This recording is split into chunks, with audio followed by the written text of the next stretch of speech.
The MLB All-Star break is over as the second half of the season begins. The Chicago Cubs look forward to take charge and getting back to the playoffs for the first time in a few years, while the White Sox have a for sale sign in terms of their veteran players on their front yard at 35th and Shields.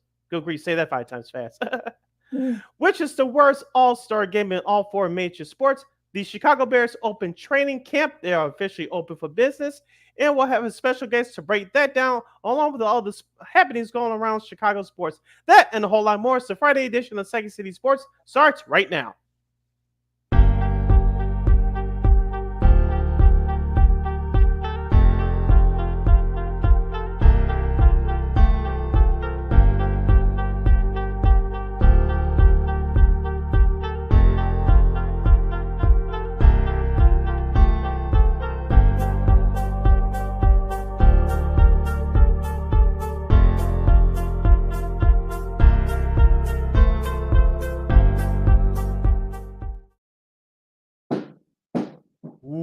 Welcome to another fun-filled edition of Second City Sports. We're live in living color right here on Sports Soul Chicago, along with Mr. Ken McGee, which is she. I am Cindy Brown. Hey, that's me. You can follow yours truly on the Twitter, X, and the IG at SidKid80. Once again, it's SidKid80. That's SIDKID80. That's SIDKID80. You find my Ken McGee on the Twitter, X at Ken McGee on the IG. Someone's excited for us banging on your door. Yeah, sorry about that. You make sure you download the Sports Zone Chicago app wherever you get your apps. Follow Sports Zone Chicago on all social media platforms on Facebook, Twitter, X, Instagram, and YouTube.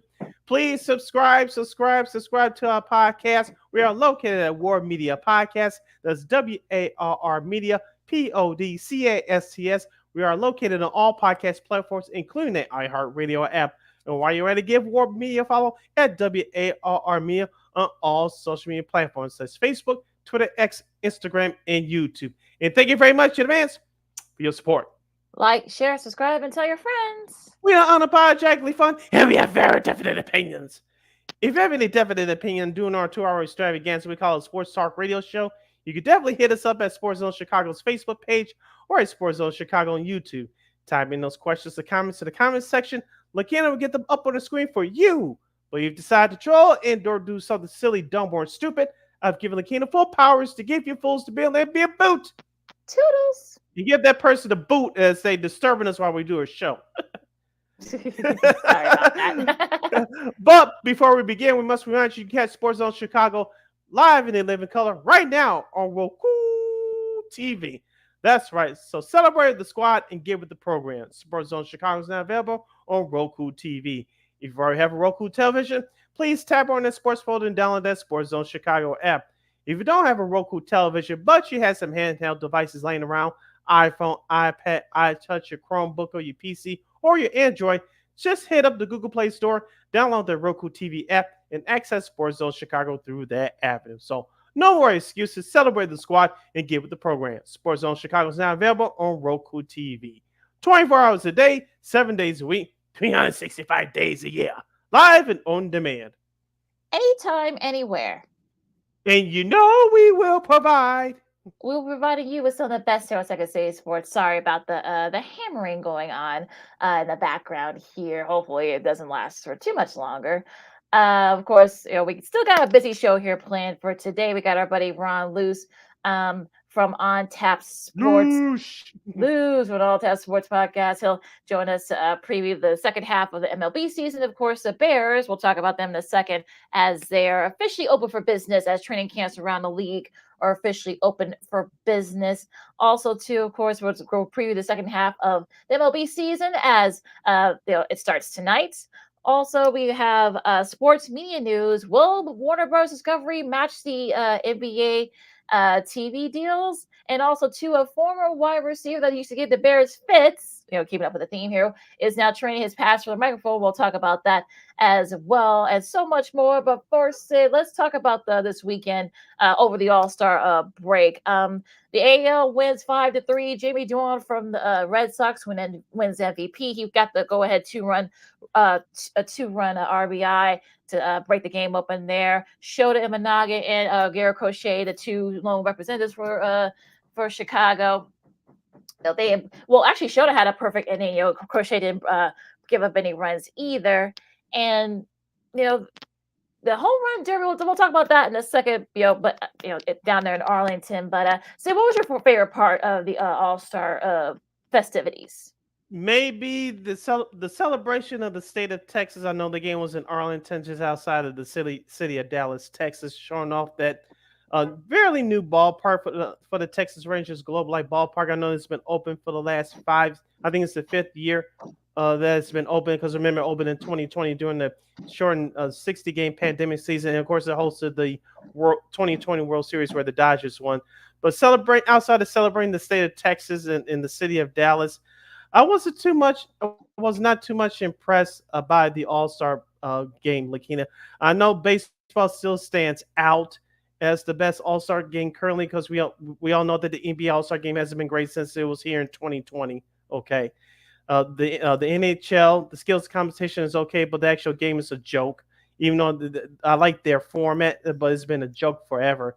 And the NFL decided to become a skills competition mixed in with the '90s version of the NBA Stay in School celebration on Saturday mornings, and that's what you get. But it was a couple of great moments in there. I like to point out Paul Skeens, the rookie pitcher for the Pittsburgh Pirates, gets to start in the All Star game. Actually fared very well, and of course Shota Imanaga, not Imanaga, but Shohei Ohtani, who originally wasn't supposed to play in the All Star game. He blasted a 3-run home run for the only runs for the National League, representing the Dodgers. But outside of those two moments, Lakina, I wasn't really impressed. I know what most people are complaining about, and I'll complain about just a little bit here. I get it that the All Star jerseys are not the world's greatest, Lakina.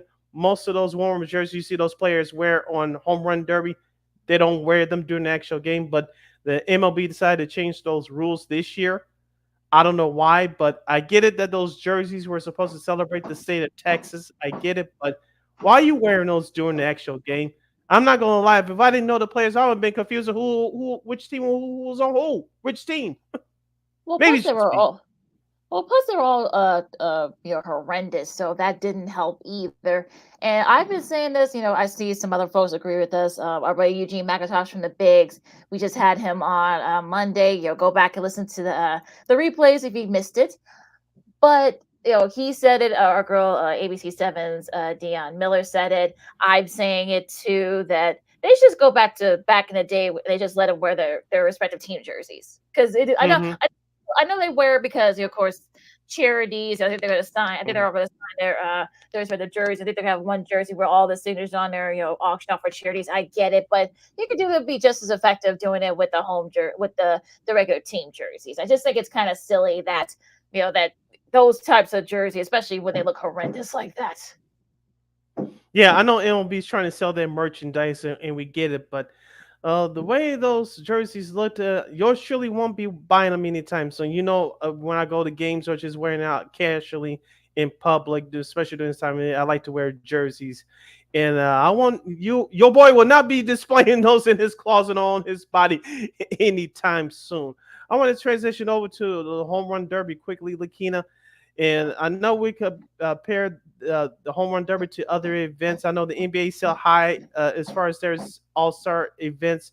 I know the 3-point shot has been taking more credit over the last few years, as the slam dunk contest has been disappointing since 2020 here in Chicago. The NHL skills competition is still respectable. The NFL, their skills competition is now the whole Pro Bowl, thank goodness. But the home run derby, Lakina, I don't know about you about the new rules, but it's kind of a mixed bag for me. I know my guy Jose Ramirez from the Cleveland Guardians didn't even fare well, but your guy almost won. Yeah, Bobby Witt Jr. was outdoing by Love it. Telescar for the Royals. Was outdoing by Telescar Hernandez from the Dodgers. I mean, considering who he hits with, he hits with Freddie Freeman, and I know he's hurt right now, and Mookie Betts among others. So he, of course, he knows how to hit that long ball. So that was it was a very kind of thrilling there. But look, your guy Ramirez got to he got to the semifinal. So, but I think Hernandez beat him. So it did. Our guys Mhm. we picked on Monday did pretty well. So not too not no shame here. But yeah, it was actually pretty entertaining. I know some people want to make a big deal about the national anthem. We won't talk about that, but I've the rules. heard worse. Yeah. I mean, the rules. Yeah, I mean, yeah, it kind of work because they got it done quickly. I think it was only done like right before 9 o'clock. That is probably why they did it. But yeah, it kind of felt like it was rushing a lot of those guys. So yeah, they may have to tweak it again for next season, but we'll see. Yeah, everything's about a television show right now. If you guys didn't know that, about we found that out in 2020. There was no fans in the sense, and it goes for all your sports. You have to present it more than ever as a television show. And baseball, just like everybody else, has to worry about the advertisers that sponsor these events. So you have to cater to those guys first. So, and that's basically what happened with the home run derby, Lakina. I get it. Like back in the day, you don't want to go on 3 or 4 hours. I get it, but 2 to 2.5 hours is not bad. I know, like you said, they cut it short for television purposes, but along there's not too much dead air time outside of commercials between batters. I'm cool with it, but making it a mini event, like a mini series, like a Yeah. short 90-minute TV movie. I don't like it. This That's is just like me. I'm not saying yeah. that I want to go on for 4 or 5 hours. No, but Oh no. making it to a short mini TV movie. No.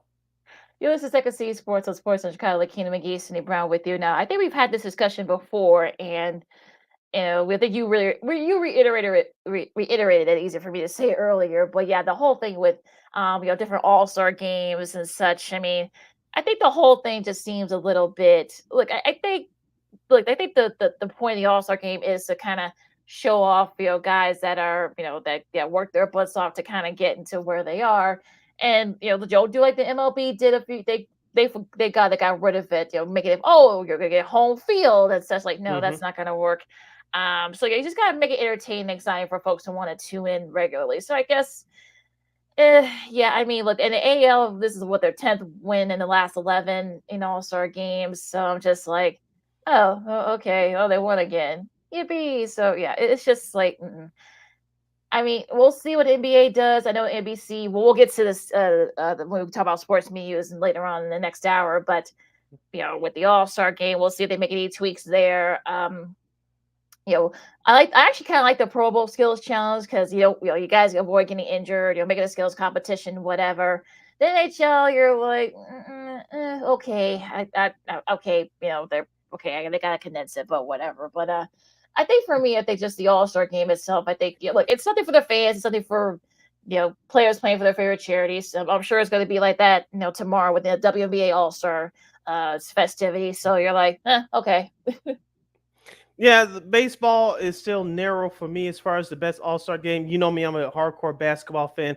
Like I said, the All Star game has been a joke ever since the last great All Star game was 2020 here in Chicago, just right before the world shut down. And they had that format changed back then, and it worked. You saw those players playing there, what's off, and they changed it back, and yet you haven't seen anything like that since.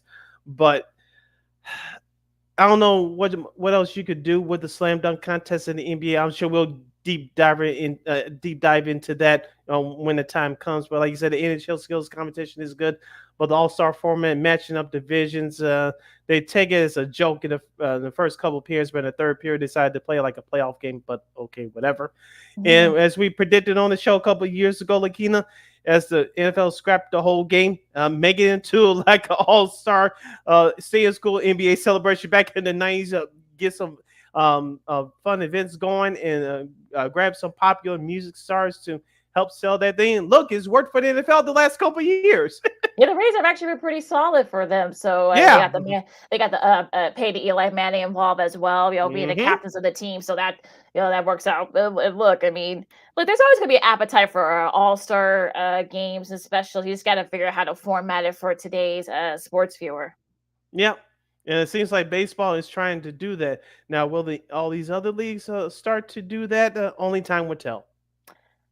I'm sure we're gonna have this conversation again when Yep. the other all-time games approach. So to be continued, as they say. Uh, we go back to the diamond. We stay on the diamond, I should say, as we gear up for the second half of the baseball season. Can the Cubs keep their roll going? Perhaps maybe make a little bit of a dent into that Brewers lead. They play them tonight. Also, to the White Sox, what veterans are available for trade? Is Crochet one? All that and a whole lot more. What can other teams expect to happen during these next couple of weeks before the trade deadline? The Keenan McGee, Cindy Brown, Second City Sports on Sports of Chicago. More Diamond Talk coming up right after this. This year, my mom got me the perfect bag for back to school. These colorful binders help me stay organized. These headphones are just what I need for studying. These new sneakers are just what I need for the new year. This jacket is a real must-have. My parents got me the skateboard I wanted. It's pretty cool. These scissors really come in handy in art class. These colored pencils, too. These new socks, they can be a real lifesaver.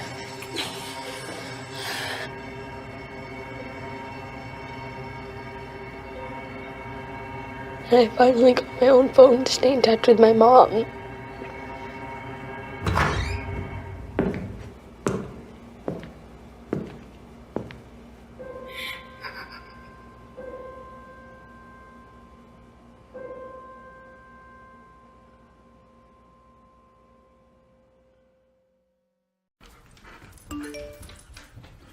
Trisha's having a sleepover tonight. Can I go? I wonder about Lucy's friends. What should I say? I know you're only 10, but one of these days a friend will offer you a drink. And alcohol at your age can lead to so many things. None of them good. So can I go to the sleepover? Lucy, I want you to promise me I something. finished my homework. Bigger promise. If there's any drinking, I want you to say, "No thanks, not my thing." Mom. I promise you, your real friends won't care. Deal? Sure. Really? I promise, Mom. They really do hear you. Did you pack your toothbrush? For tips on how to start the talk, visit underagedrinking.samhsa.gov. A public service message from the Substance Abuse and Mental Health Services Administration.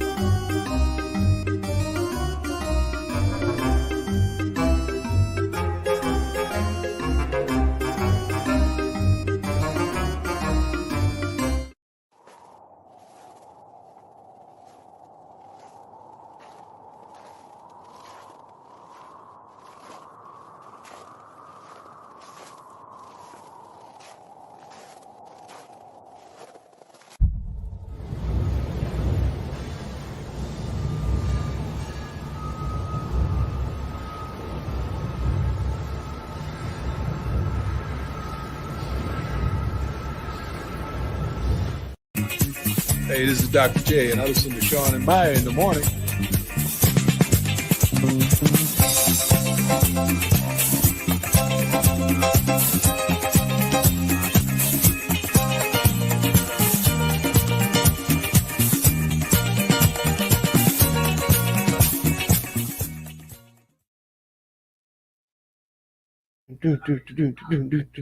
Welcome back to Second City Sports. We're live and living color on this hashtag Friday Fun Edition on right here on Sports Zone Chicago. I'm Sid. That's Lakina. You can follow yours truly on the Twitter, X, and the IG at SidKid80. Once again, it's SidKid80. That's SIDKID80. That's SIDKID80. You can follow Keenan McGee on the Twitter, X, Keenan's Organ, the IG. We have less than 85 minutes left of this extravaganza we call a Sports Talk Radio Show. So if you have any questions or comments for us as we dive into Cubs, White Sox, and the rest of MLB, you can hit us up at Sports Zone Chicago's Facebook page or at Sports Zone Chicago on YouTube. Type in those questions or comments to the comments section. Lakina will get them up on the screen for you. All right, Sid. The second half of the MLB season will begin tonight as both the Cubs and the White Sox. Well, actually, there's a lot of great matchups. We'll get to that in a second, but I'm a little, with 2 weeks before the trade deadline, a lot of teams will start. Of course, we'll start with the Cubs first. A lot of teams are starting to kind of not necessarily jockey, we could probably say jockey for positioning, and it'll be interesting to see how a lot of these teams, some of these teams are copying because you got Arizona coming up for the Cubs. They're about to start in a little over, just under an hour from now, and of course, the Diamondbacks have had the Cubs numbers the last couple of years, especially last year, and that series against them in Arizona was one of the reasons why the D-backs were able to get in into the playoffs and the Cubs weren't. So hopefully, everyone kind of has, on the Cubs have kind of rest up and they're ready to go. And hopefully, we can get this, the Cubs can win like 2 out of 3 and make this an interesting wild card, especially. Yeah, the Cubs have won 5 out of their last 7 games coming off that road trip, 7, I believe, out of their last 10 overall. So the Cubs have been playing well, as we talked about over our last couple of shows. But it looks like the offense is starting to come around. We talked about certain players heading the other way, i.e. Nico Horner, i.e. Dansby Swanson. Despite the injury to Cody Bellinger, you have other guys stepping up like Michael Busch and Seiya Suzuki. He's been okay in the outfield, but his bat is starting to heat up. Looks like Ian Happ is starting to turn it on as well. You just hope that hot offense continues really to go with that starting pitcher. We talked about before that starting pitcher has been the MVP of this Cubs team this year. And if it wasn't for that starting pitching, this Cubs team will be much worse than they are right now. Yeah, it'll be interesting to see, like you said. I mean, the way it's kind of setting up for the Cubs, and we'll get to some of the other stuff in a second. But yeah, the Cubs, I think. Look, I don't want to say this is like make or break for them, but it kind of feels like it is because you want to try to kind of make a go at it. So it'll be interesting to see. You got Brendan Steele coming up. He's been pitching rock solid. Hendricks, hopefully we can see that vintage Hendricks we saw in his last start. You got Shoto in the night in the rubber match there. So if the Cubs can win at least 2 out of 3, I'm not saying they'll sweep because it'll be hard, but if they can just win 2 out of 3, perhaps maybe get that confidence, maybe gain a game or two. We'll talk about who the Brewers are playing in a second, but it'll be interesting to see if we can get that consistency going and play like the team that we saw that won 5 in a row, or in their case, those last few games, like 8 of their last 11 before the All-Star break. If we can get that team, if they can keep it going, I think they can, make some noise in the second half, I feel like. Yeah, we've been saying it for the last few shows. If the Cubs just continue to win series, they can get back in this thing in terms of the division. Me personally, I think your hopes for the division is over, even though I don't think Milwaukee's going to run away with it. But as long as you just keep winning series, you're going to be back in this playoff race. I think they are 3 games out the last wild card spot. So the Cubs do have a great chance. As long as they keep winning series, put one good long winning streak together, they're definitely in this thing. Now, as you mentioned with the starting pitching, it favors the Cubs this weekend. Justin Steele goes today. Kyle Hendricks tomorrow night in front of a national audience. And, of course, Shota Imanaga, the lone All-Star representative, on Sunday. Now, check this statistic out. Since May 27th, guess who leads the league in ERA? Which pitcher? Oh, Steele. Yes. Cheating, but anyway, I was watching. When I saw it. Our buddies from GN Sports had that stat, so you can blame them for that. Yeah, I was watching the Cubs pregame show before he went on air. And for those of you watching us live right now, I was watching the Cubs pregame show before he went on live. Since May 27th, Justin Steele is leading the major leagues in ERA at 1.48, followed by Paul Skeens. Your guy George Kirby of the Seattle Mariners, and Corbin Burns for Orioles. So as we talked about, Justin Steele has been rock solid over his last 9-10 starts to how about Shota Imanaga. So the Cubs starting pitching is keeping this team up afloat. Like I said before, it's just that offense has got to continue to be consistent. That pitch is going to be right there. Now, on some days, we know that the starting pitch is not going to be as solid, and that's why you need the offense to kind of bail them out sometimes. But I guess this Arizona team, which is still very good. I know they've been struggling to start the year. Now they one game over 500. It's still going to be tough, but as long as the Cubs dish out that wood with the bats, I think they'll be okay. Should be a good one. We'll talk about the rest of the schedule for the Cubs in a second here. Let's go to the South Side and the White Sox. The White Sox, they start their second half on the road against Kansas City with Mr. Bobby Witt Jr. I think this is only like the second time or the third time I think they play the Royals this year. And of course, with all the rumors going around, who's going to stay, who's going to go, will Crochet be on his way out? Will Robert Jr. be gone as well? Within the next couple of weeks. So, Sue, what do you think? I mean, this series coming up. I mean, it'll be interesting to see what the mindset's going to be going on here as we get closer and closer to the trade deadline for the White Sox. I know that's one thing, and it's not surprising if you really follow the White Sox. Garrett Crochet will not be pitching in this series at all for the Chicago White Sox. Does that send a signal? One, yes, because as we talked about at the beginning of the season, this is Garrett Crochet's first full year of being a starting pitcher. And we talked about how the White Sox are going to limit his innings. And looks like that's what's happening now. Whether they trade him on July 31st or not, that remains to be seen. But Garrett Crochet will not pitch in this series against Kansas City. Chris Flexen, who actually didn't pitch bad last Saturday against Pittsburgh, which I was happy to be attending that game with a free gift. He didn't actually pitch that badly, but Chris Flexen will start tonight. Jonathan Cannon tomorrow. Yeah, oh boo. Jonathan Cannon tomorrow, and of course Drew Thorpe on Sunday, who they acquired in that trade for Dylan Cease back in March. So the White Sox have been getting some decent starting pitching, but of course the offense has been schizophrenic at best. I know if you believe the rumors, you talk about which veterans could be out of here. The report came out yesterday that the New York Mets are interested in Tommy Pham. They definitely could use him. And, of course, if you believe this rumor, the Houston Astros have been sniffing on Andrew Vaughn. Now, Andrew Vaughn, outside of 2021, his rookie year, has really been a major disappointment. I know he was drafted to replace Jose Abreu, who's now out of baseball. But, Lakina, like I said to open the show, there's a for sale sign on front of the White Sox lawn at 35th and Shields. It could be as many as up to 8 players that could be out of here by the time July 31st comes around. But we'll see who remains on the team and who goes, because all I say is this: outside of the potential starting pitching, you got to find out who's going to be your future as far as infielders. We all know about the pitching. The White Sox have done a good job over the recent years in stocking that young talent, but you got to start developing some position players as well. Yeah, they've already called a couple position guys up, so that should help them a lot. And like you said, with these 8 or 9 guys that might be out by the end of this month, that might, I think the Sox fans are gonna have to get used to some of those guys on the squad. So yeah, I think what they're saying, I guess the win total is now dipped a bit, because now I guess some people will say that the Sox will be lucky to win 50.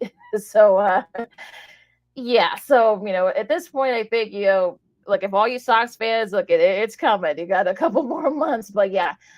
It's just, embrace the future, I guess, and we'll see if Chris Getz can get value for some of these guys. I know that Robert Jr., I know he wants like a king's ransom for him, but that's not going to happen. Most teams are going to be very pragmatic when it comes to these types of moves. So, yes, you got teams that are going to win now, but they are playing on the future, too, because we all know that, look, baseball can change in the drop of a hat. So, look, yes, I know Getz wants high value, but these teams are not gonna give you their top prospects. So it's gonna be a little bit of a lot of wheeling and dealing going on these next couple of weeks. Yeah, as we're gonna say on this show today, and we'll keep on saying it for the next couple of weeks. You have a whole lot of sellers, but not a whole lot of buyers, because you have more spots open now in terms of the wild card. In both in the National and the American Leagues, 3 spots in each league. So we'll see what happens there. You're listening to Second City Sports Zone Chicago. Sid Lakina here with you, talking Cubs, talking Sox, talking the rest of baseball. Lakina, let's get into the American League and go through some of these divisions. What do you expect? Of course, in the American League East, the Baltimore Orioles lead the Yankees by 1 game. They lead Boston by 4.5.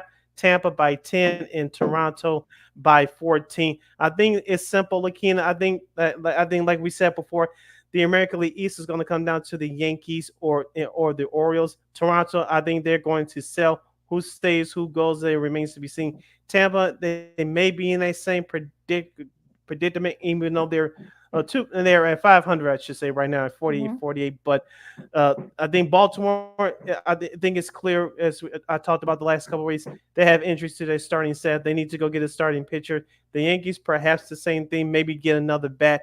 But Toronto, they're going to have some players that they need to sell, and it starts with Vladimir, presumably Vladimir Guerrero Jr. Yeah.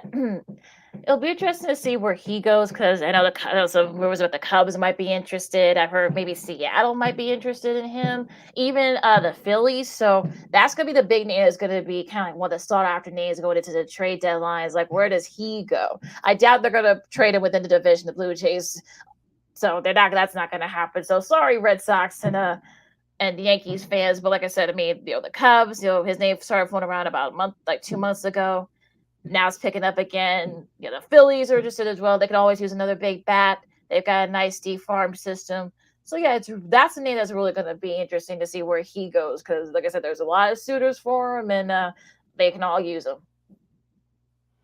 In the American League Central, the Cleveland Guardians lead the Kansas City Royals by 7 games. They lead the Minnesota Twins by 4.5 games. The White Sox have been out of since opening day. In the Detroit Tigers, they trail Cleveland by 12 games. Taria Skubal, Lakina, the Tigers' top pitcher, I believe their lone all-star representative, the left-handed stud. It looks like he may be on the move if the Tigers don't turn it around here. I was watching MLB Network's morning program earlier today, and they were talking about maybe the Dodgers or the Yankees perhaps going after Mr. Skubal's services.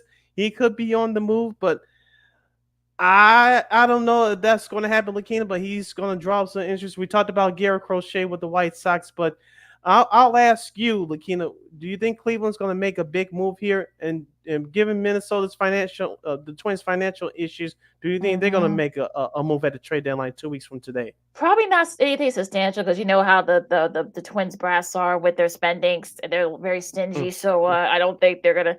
Although I can see him perhaps maybe I'm talking about going to perhaps maybe the Dodgers or the Yankees. But I can see the Tigers probably keeping him because they need someone to kind of like be that sort of like the Sox. They got that's something they can build a piece they can build on. So I can see why that some of the rumors are going around about him, but I think I think that's just kind of a silly thing for them to do. Now if you're Cleveland, I think you're definitely going to need another pitcher if you want to try to challenge the Orioles and the Yankees. And yeah, you're really going to need a mid reliever at the very least. So it'll be interesting to see where he goes, if he goes anywhere.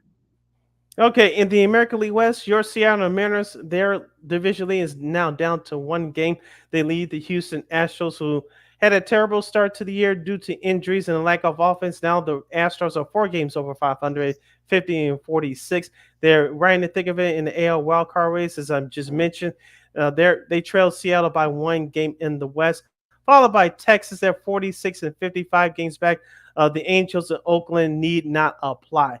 So I'll ask you about the Texas Rangers. They're in a tough spot here. They could be buyers or they could be sellers less than 2 weeks. What do you see from this Texas Rangers team? Looks like they were starting to get it going before the break and starting to get some guys back. The offense is finally starting to show up with some consistency. Do you have belief in the Rangers they can go on the second half run to get back to the playoffs? Yeah, they won 2 out of 3 against the Astros before the break, and they play Baltimore starting tonight, so that's not going to be an easy. I know Baltimore got a nice big win against the Yankees, before the All-Star break. Then they've got the White Sox and they got Toronto. So, yeah, they got a pretty good schedule these next couple of weeks, week and a half. So they should be able to, at least win, maybe if not win some of these series. They could definitely be buyers in a trade deadline. I mean, the Seattle Mariners are not going to run away from that division as much as I would love them to. So, because they play the Astros starting tonight. So, that's going to be an interesting series. So, yeah, I think the Rangers are definitely going to be buyers. They need some more pitching. They can use another bat. So, yeah, I think the Rangers are definitely going to be buyers. Here's the thing about your Seattle Mariners. We mentioned George Kirby being one of the top 5 leaders in ERA since May 27th in all of baseball. But their pitching has not been the problem. The problem has been their offense. Looks like Pete Alonso may be off the market for now. for the New York Mets. But you talk about Vladimir Guerrero Jr. and being one of those guys that could be on the trading block. But that Seattle team needs a big bat, and they need it ASAP. JD Martinez, another name that's being floated around perhaps as well. So maybe the Mariners could definitely use him. Like you said, the pitch has been fine. It's really the inconsistent hitting. That's why they're only a game up on Houston. So, hopefully they can, get that figured out. Now going to the National League, Philadelphia, I mean, if you're Philadelphia, you can always use another bat, right? I mean, your pitches were really good with Wheeler and Lopez, but yeah, you can always, there's nothing wrong with getting another pitcher. But yeah, I think that your bats are fine, but there's nothing wrong with getting another one. Like if you're the Phillies, you're probably pretty greedy. You're 8.5 up, so you really don't have to do too much to kind of mess around with the chemistry with the core. But you can always use an extra help. There's nothing wrong with that. And also in Philadelphia, I'm sure they're going to Dave Dombrowski, the head personnel guy over there with the Phillies front office. I'm sure he's going to look at another strong bullpen arm as well. And so don't be surprised if Philadelphia makes a move to beef up their bullpen, especially the teams that got to face in the playoffs, i.e. the Dodgers and maybe the Brewers that they might happen to meet up in the playoffs. But the Atlanta Braves, I'm sure they're going to get another big bat to fill in that spot for Ronald Acuna Jr., who's out for the year with a torn ACL in his leg. And Washington and Miami, they need not apply, so we're not going to waste our time on them there. Both those teams could be sellers. The New York Mets are in an interesting spot here, as we talked about on our last couple of shows. Peter Alonso and crew, they're starting to get together. Their bullpen is still shaky, even though their closer, Edwin Diaz, has been back for the last couple weeks after the 7-10 suspension. The Mets are an interesting spot here, just like we talked about a moment ago with the Texas Rangers. The Mets right now in the thick of it in the NL wildcard race at 49 and 46. If they can put another nice long streak together between now and the trade deadline, I think they'll definitely be buyers. They had the best record in baseball since June 3rd, and I know they scuffled here a bit to end the first half of the year, failing to sweep the Colorado Rockies, but they're right in the thick of it in terms of the NL wild card. The Mets are fascinating because I think they dug too much of a big hole, so I don't know. They're 12.5 back in Philly. Unless I don't think the Phillies are going to completely collapse. So Peter Alonso is going to be an interesting name. We heard that saying they may take him off the market depending on how everything goes these next couple of weeks. So I think the Mets are probably going to be a team that's nobody. No one's getting their teeth drilled. Sorry about that, folks. Again, apologize. but yeah, I mean, it'll be interesting with the Mets. The Mets are going to be interesting to watch these next couple of weeks. Now going to the Central. Now, the Brewers, they struggled a little bit coming in. They did win their last game going into the break. The Cardinals, the Pirates, they're still in it. The Reds, the Cubs. I mean, look, we've seen strange things happen in that division. So none of these teams, I think the Cubs got the best record since May 30th. So for me, I think if you're in this division, everybody is still in it. I know 8.5 is 8.5 is still a Cincinnati, I don't know about Cincy, but we'll see. They're not going to trade anybody. They're not going to trade Eli De La Cruz, so that's not happening. The Cubs are going to be interesting these next couple of weeks, or so are the Pirates. So leaving this aside, all 5 of these teams are still in it in some form. Yeah, technically they are. And let's not forget about the St. Louis Cardinals as well. They are in second place in NL Central, trailing the Milwaukee Brewers by 4.5 games. Of course, their offense has turned it around. Their starting pitching has turned it around as well with newly acquired Sonny Gray. And, of course, you have Lance Lyle. Mike Mikolas has been a rock-solid starter ever since the middle of May as well. So the Cardinals still have a strong starting rotation. Their offense is starting to turn around. Mason Wynn, a candidate for NL Rookie of the Year, leading the top of their lineup. He's been doing very well. But Paul Goldschmidt and Nolan Arenado, they've been struggling all year. But looks like both of those guys are starting to pick it up. So I wouldn't leave St. Louis out just yet.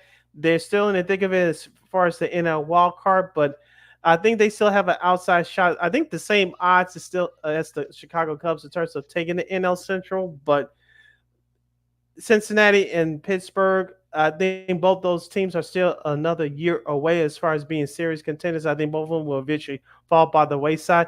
I think it's going to be between 3 teams for 2 spots, looking at in that two playoff spots in the NL Central. And that's the Cardinals, the Cubs, and of course the Brewers. I still have the Brewers winning this division, but looks like St. Louis and Chicago are going to be battling for one of those 3 wild card spots in the NL. Next couple weeks going to be very interesting in that division, Mhm. especially real quick as we go into the NL West. I think the Dodgers are fine. I think once they get Mookie Betts back and some of the other folks back, I think they could definitely try to pull away in this division. The Diamondbacks, we'll see. San Diego, you thought they figured it out, but we're going to see what happens there. So I think the Dodgers, you want to get the extra pitcher or that big bat.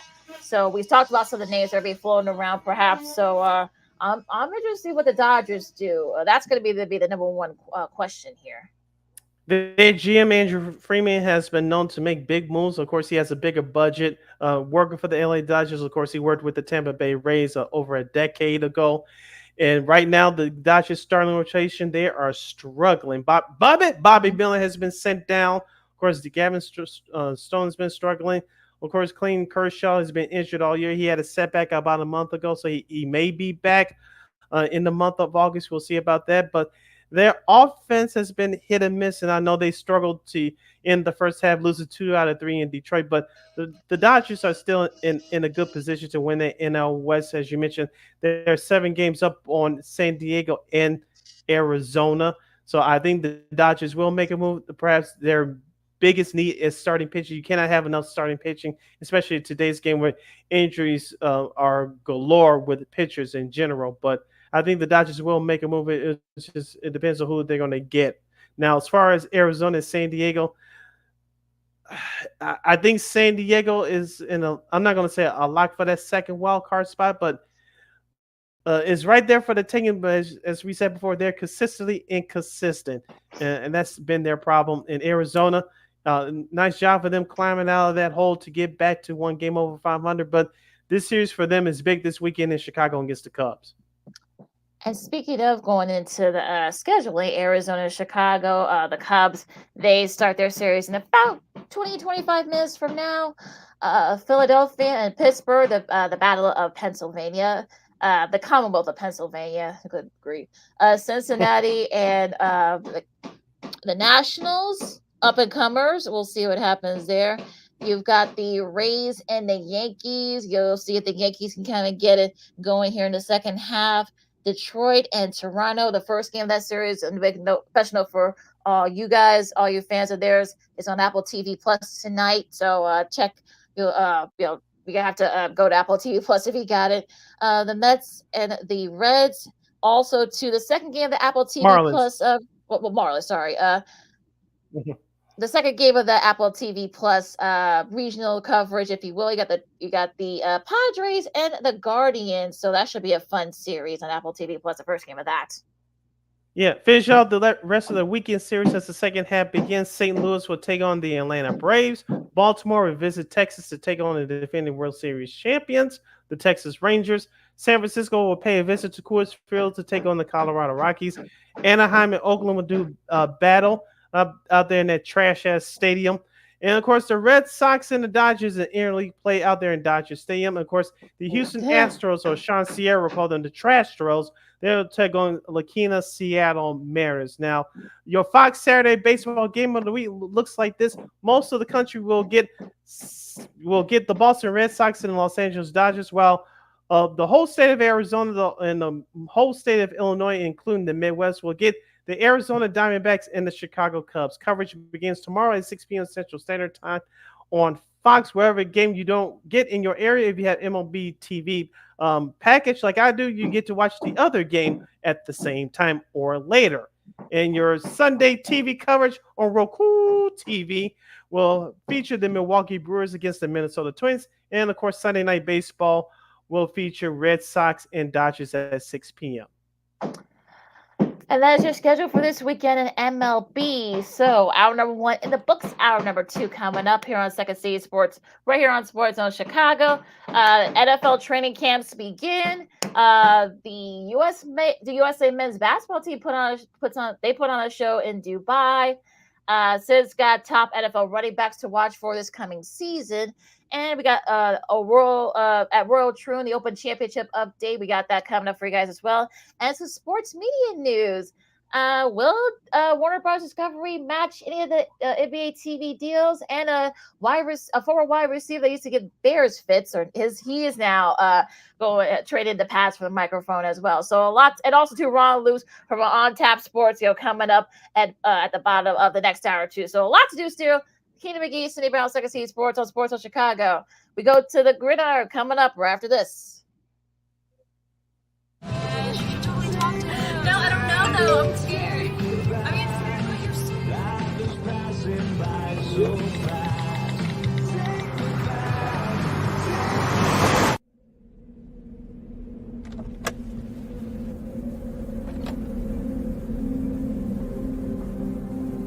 Do you know that you're in my lane?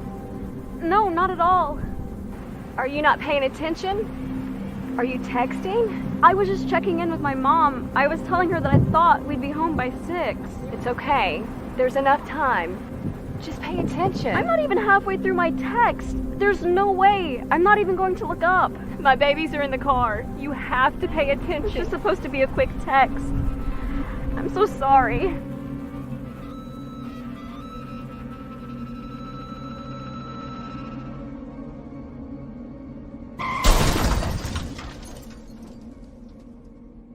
Hi, I'm Tom Brady, the director of DODEA. September is National Suicide Prevention and Awareness Month.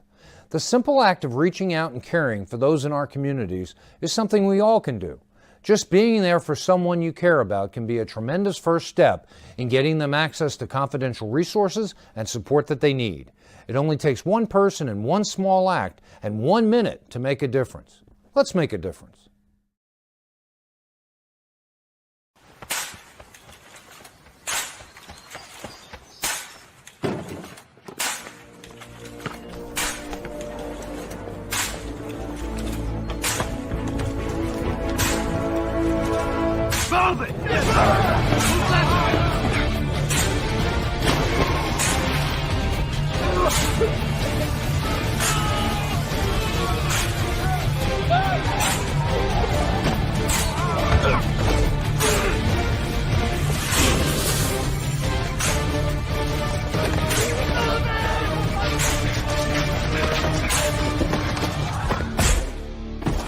Many will hear the calling. Few will earn the title. United States Marine. The few, the proud, the Marines.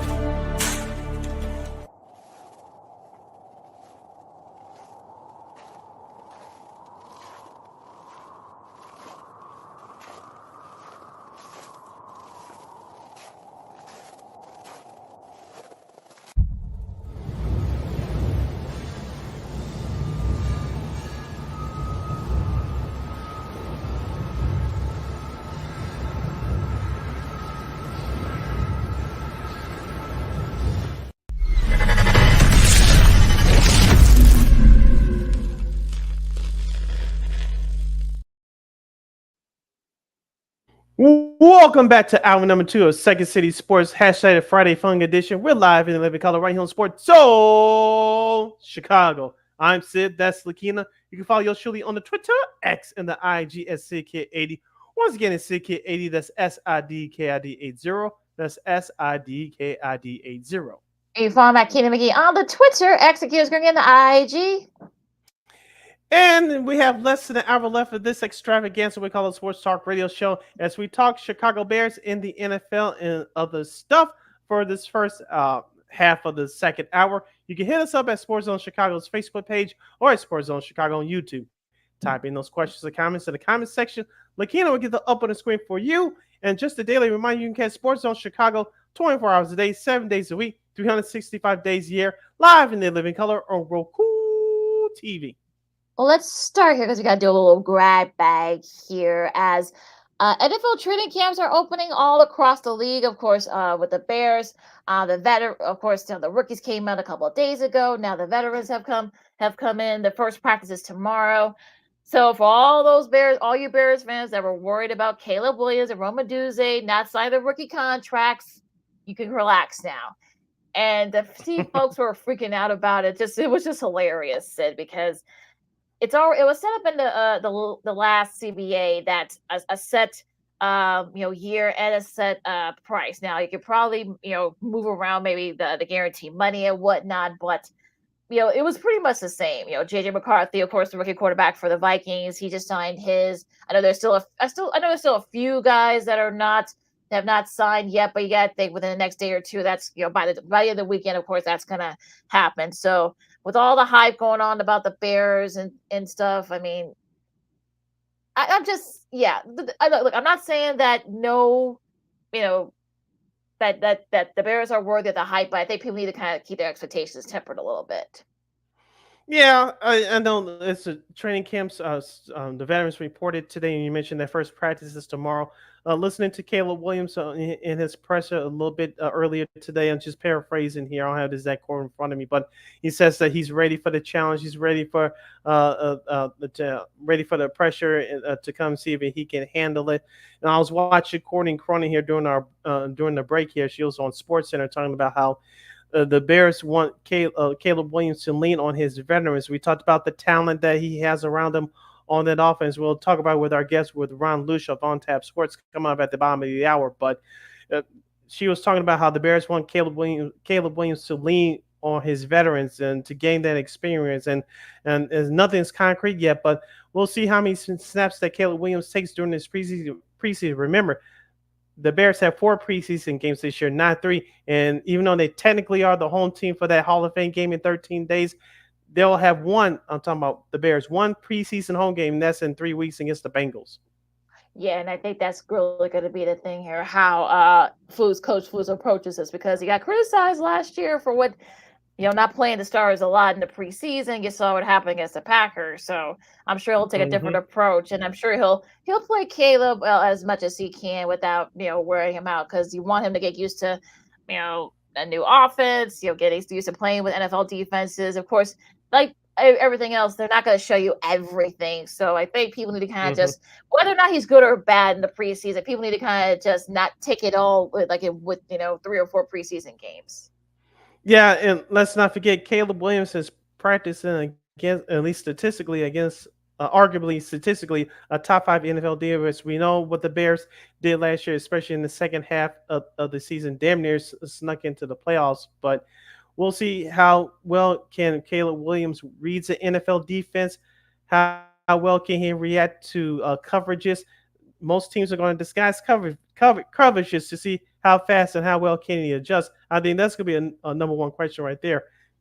If this defense shows this, will they present this, or how will they change it? And is he going to be given control throughout the year will he have the right to change the play if he doesn't see something he doesn't like? I don't think that's going to happen right away, but I want to see how that process goes and how those early incremental steps will be taken as far as giving Caleb Williams the green light to change the play if he doesn't like what he sees.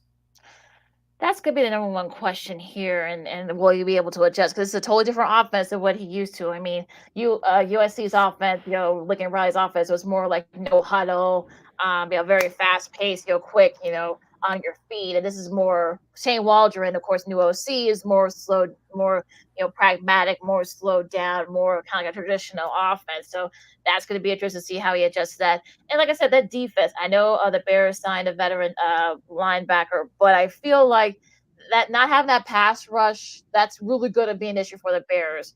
And we'll see if they can, we'll see if when we see these first couple of preseason games, will that be a big issue? If they can disguise it with Montez Sweat and the other young guys around him, maybe that'll help. But if it becomes a problem, then we've got some issues here. And of course, let's not forget about that offensive line, Lakina. There's a couple of spots potential that's up this year.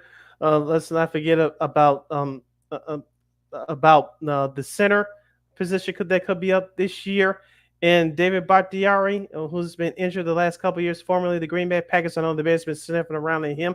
He could be a veteran guy that offensive line needs, but it's going to be interesting to see how this offensive line, how quickly they gel, especially if they sign David Bakhtiari.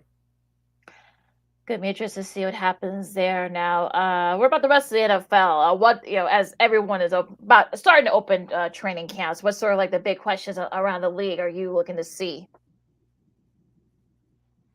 I'm starting to hear some hype about the Washington Commanders. Lakina, I know they got Jaden Daniels as their starting quarterback. They're starting to get some hype around them. I know Dan Quinn, that's his first year head coaching there. Some people might talk about them as being one of those surprise teams. And maybe so. They're not getting as much hype as the Chicago Bears here, but they may be one of the surprise teams. So I got to watch them to see if I believe the hype or not. Of course, the New England Patriots, they're starting a new era. Gerard Mayo, former player, former broadcaster, is now the head coach of the Patriots. You know, he's going to have some Bill Belichick isms in him in terms of his coaching philosophy. And, of course, Drake May is going to be their new starting quarterback. I want to see how those two teams fare off as we get camp started. Yeah, I'm looking to see how Jim Harbaugh, he's been away from the NFL for a few years. I know he's kind of kept kind of an eye on things, but yeah, we'll just see what he does with the Chargers, especially Herbert. He's coming back from injury, and also with brings a whole new squad. So that's going to be interesting to see. Lamar Jackson, he's a lot leaner and he'll be even faster. Hopefully, he can get that lawsuit against Troy Aikman. We'll probably talk about that at a later time. But right, but yeah, that's what I'm looking forward to. You got Derrick Henry there now. Maybe on the running side, they may do some wildcat with him, though. So I'm fascinated by that. Tampa Bay, now that Baker Mayfield is settled in, of course, Mike Evans is back. That's another team I'm kind of intrigued to see how that goes. That whole AFC South is interesting to me because we'll see Houston. Of course, they got Stephon Diggs, back there as another weapon for CJ Stroud to throw to. We'll see how he is now that there's more tape on him. He can make that step and not go through a sophomore slump. Buffalo, they've got to pretty much, they had to get rid of a lot of guys, so we'll see how they look. A couple more teams I kind of have my eye on for. San Francisco, of course, the whole Brandon Ayuk situation. If they start winning, it won't even matter. So whatever. I think another team. I think that the Detroit's. They got Jared Goff, Amon-Ra St. Brown. They got all their core guys locked in for the next few years. So now it's basically put up or shut up time for Detroit. So we'll see what happens. So it's a lot of stories that are fascinating as they go coming up. Let's go over to the AFC North. We talked about the Cincinnati Bengals. They'll come here to Chicago to take on the Bears, and the Bears' long home preseason game at Soldier Field in 3 weeks. Before then, those two teams will have a joint practice, so we'll find out a whole lot more about those two teams. But as far as the Bengals are concerned, Joe Burrow, remember, he injured his calf around this time last year, and that really derailed their season as he didn't play most of last year. He's coming back healthy. I know that Tyler Boyd, their wide receiver, is gone, but T. Higgins is looking for a big contract. We know Jamar Chase is going to get his money at some point down the road. But I want to focus in on the Pittsburgh Steelers, Akina. How much will Russell Wilson will play in the preseason? How long he's going to be the starter for the Pittsburgh Steelers? He's on his last legs. Mike Tomlin, I believe, got a contract extension. If he didn't, please correct me. But Justin Fields, how will he be used in this? How will Justin Fields, the former Bears quarterback, will be used in this offense? Is he a kick returner?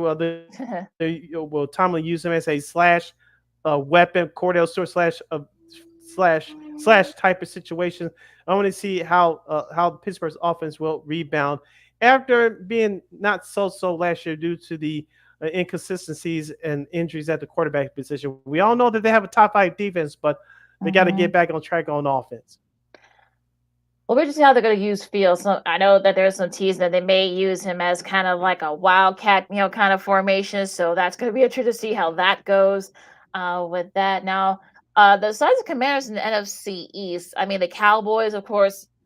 This is the last year of that guaranteed money for Dak, so we'll see how he plays. And Ezekiel Elliott's back there now, so that's going to be interesting to see how that's going to go there. Philadelphia, they got new coordinators, so we'll see how that look. I don't want to say this is a make or break for Nick Sirianni and the Eagles, but I'm sure people are going to be looking to see, with a microscope how they're going to look this year. The Giants, I saw a little bit of their offseason Hard Knocks, like that's airing right now on Max, and I'm interested to see how they look. I mean, Daniel Jones, okay, he definitely has to show folks that he was deserving of that money. Minnesota is fascinating too because I think I know they've got a new QB. Of course, it's gonna be interesting between McCarthy and Darnold how that's gonna go. You got Justin Jefferson in the fold for the next few years. I'm sure he's not gonna want to be wasted there. The guy's still got a pretty good defense, so we'll see how it goes. So yeah, there are a lot of teams. Look, we haven't talked about anybody from the NFC South yet. So, well, the Bucks. We did talk about the Bucks. So we'll see the rest of that division. I know Atlanta, Raheem Morris, the new coach. So we'll see how they look. So I'm interested to see how that whole division is formatted. Bring it back home to the NFC South, and whoever's pounding on your pavement right now has to be a Green Bay Packers fan. Jordan Love, as we talked about last year, Lakina Hill is one of the best quarterbacks, if not the best quarterback in the NFL from Thanksgiving on. Of course, the Packers also had a playoff victory under his belt as well. But not a contract extension has not been discussed between him and the front office yet. If you're a Packers fan, are you starting to get worried?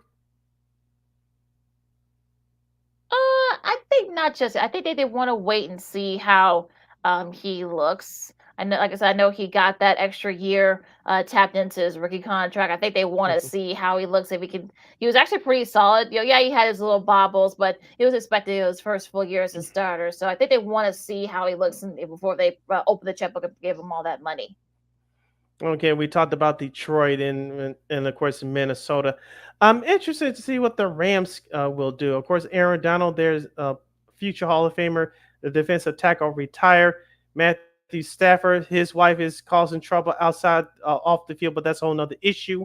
But I want to see if Stafford can stay healthy for another year, and how will their defense look without Aaron Donald. Okay, so they got those two. They got those two rookies from Florida State, Braden Fisk, and I forgot the other guy's name, but we just see that's probably gonna have to fill the void of Aaron Donald. So that defense kind of like is tailor made for them. So it's kind of all set up for them to kind of have a good year on defense. So yeah, the Rams I think could be another fascinating team to watch. Now Arizona could be another team that perhaps might be, but they gave teams fits, especially in the last couple of weeks of the season. So I'm kind of intrigued. Of course, you got Marvin Harrison Jr. Kyler Murray's back. So I'm thinking that maybe we could see perhaps maybe some big things. Maybe they could, maybe not necessarily for the challenge San Francisco in the NFC West, but they could definitely perhaps maybe challenge for at least challenge for one of the wild card spots. I think Arizona can challenge for a wild card. You mentioned Kyler Murray's back healthy for a full year. You have Marvin Harrison Jr. there at his right pocket, but we'll see how that defense fares for Arizona. It wasn't that great last year. That unit needs to turn around. But I want to focus in on the 49ers. Of course, they lost in overtime last year to the Kansas City Chiefs in the Super Bowl. They lost Eric Armstead to the Jacksonville Jaguars. They gave Steve Wilks, the now ex-defensive coordinator, the boot following the game. And, of course, their quarterback, Brock Purdy, he's looking for a payday, which he'll get, if not with the 49ers, but definitely somewhere else. I'm worried about the 49ers, Lakina. I think they're still a good team, but just by the nature of today's NFL, they will take a small step back. How big of a step back will it be, though? And I think that's going to be, of course, with Brandon Ayuk now willing to be quiet about his contract. This might be one of those days where he may have to, it's kind of like a one-year deal, kind of a prove-it deal, if you will.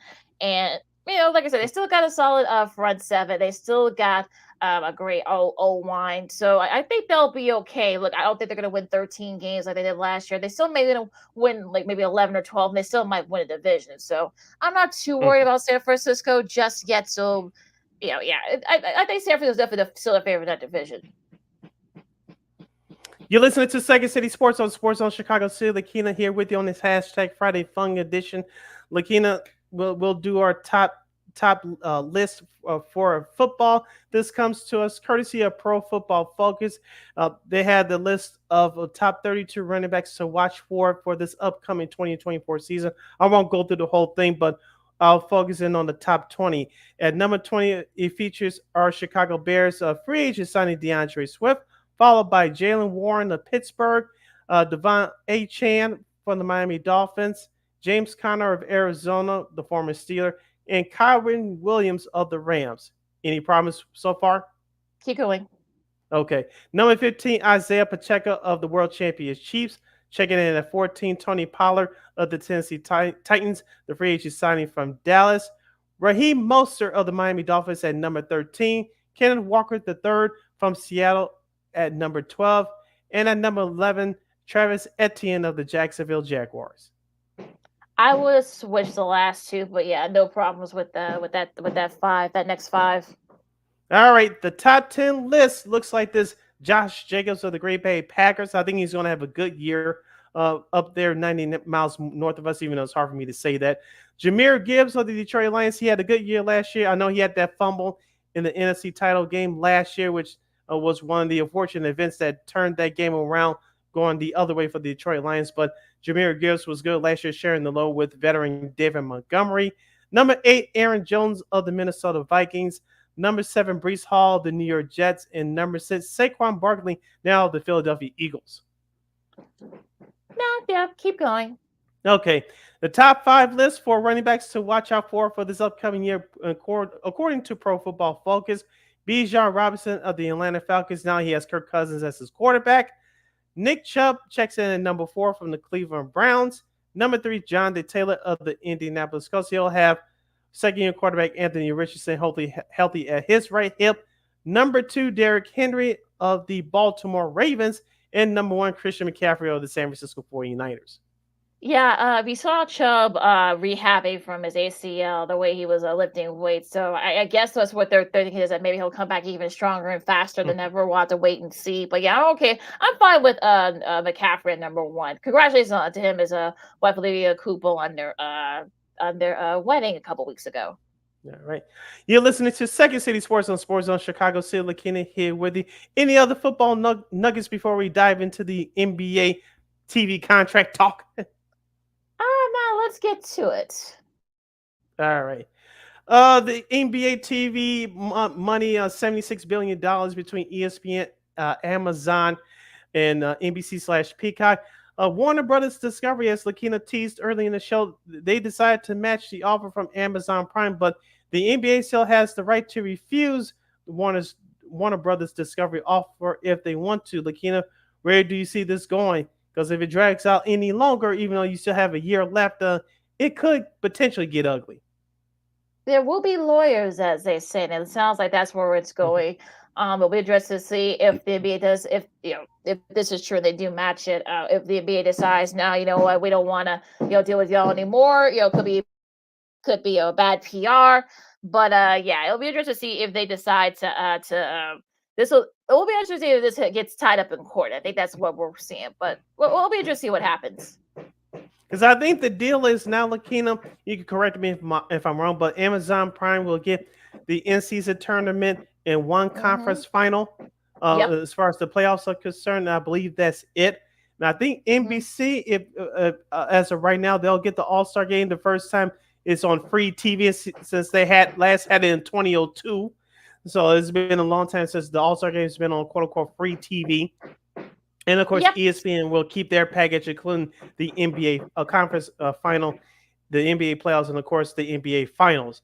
I don't know if TNT is this is their last attempt to try to get a package to save the NBA. I think they could work something out smaller with the NBA if the NBA is willing to quote unquote give in, but I don't know if that's going to happen. That's just me from an outsider's perspective. Like I said, it might come down to the courts. If you're Warner Bros. Discovery, they can you can tell them, hey, look, they said they match, so it's all going to get into the language. So I think it's going to get settled. I think TNT will get a smaller package for that amount, especially if they're willing to do it. They're going to have to, because they're going to have to save face in the NBA. So we'll see what happens there. Now, going back to football for a second, of course, a wide receiver that gave the Bears fits for a few years. Now he's traded in for the microphone. Former All-Pro wide receiver Randall Cobb has signed a deal with ESPN. He'll be doing college football coverage for the SEC network. He was a 2-time All-American at Kentucky, and a two-time All-SEC. He actually did come in as a quarterback, but of course, they made the switch over to wide receiver, the junior. Of course, I think he still holds some of the records, the school records there for receiving yards. So yeah, if you see him, he's got a great personality. So I think he's definitely going to fit in just fine doing television. Yeah, plus you're seeing younger guys and younger retired athletes, particularly in football, coming in with a fresh perspective, and that's what these networks are looking for. So we'll see what Mr. Cobb brings to the table as far as ESPN college football is concerned. Of course, we talked about it before, again, we'll talk about it as we get closer to your favorite day, weekend of the year, Labor Day weekend, the opening of college football. The landscape has changed. Now we have these 5 power conferences battling as we have the college football playoff field expanded to 12 teams. Yeah, it's going to be weird seeing Texas and Oklahoma in the SEC. Of course, you got USC, UCLA, and of course, Oregon, Washington in the Big Ten. Yeah, Stanford and Cal over the ACC. So yeah, all this is sort of, this is all kind of going to manifest, and it's all going to be very confusing. So you guys going to have to got to do a little studying here to kind of keep up with what is going on with all these conferences. Yeah. A couple quick notes before we break for the bottom of the hour and bring on Ron Lush from On Tap Sports. John Lesser, the former MLB pitcher, he won his World Series, 2 World Series titles with the Boston Red Sox in 2007 and 2013. Of course, he won his 3rd World Series ring with the Cubs back in 2016. He's making his broadcasting debut this weekend with the Marquee Sports Network, not only for the series against Arizona, but against Milwaukee coming up next week. And Skip Bayless gets the boot from FS1. His last episode of Undisputed will air later this summer. I think during the last week in August. So Skip Bayless, who has been credited for changing the landscape of sports television with these Embrace debate shows, you see him both on ESPN and on Fox Sports 1. He's been given his walking papers by FS1. Well, I think there was like 32,000 folks that saw, I guess, one of the episodes from like this past week. So yeah, that's not. And plus, ESPN has already said that. Look, he's got millions of dollars. He probably just would try to go back to Dallas and go on from there. So I'm not too surprised. John Lester, we know he did a little TV work when he was in Boston. So I have no doubt he's gonna bring a lot of great things to the table there for Marquee. So looking forward to him in these next couple of series against the D-bats and the Brewers. Real quick though, before we go to break, the 152nd Open Championship is going on right now in Scotland at Royal Troon.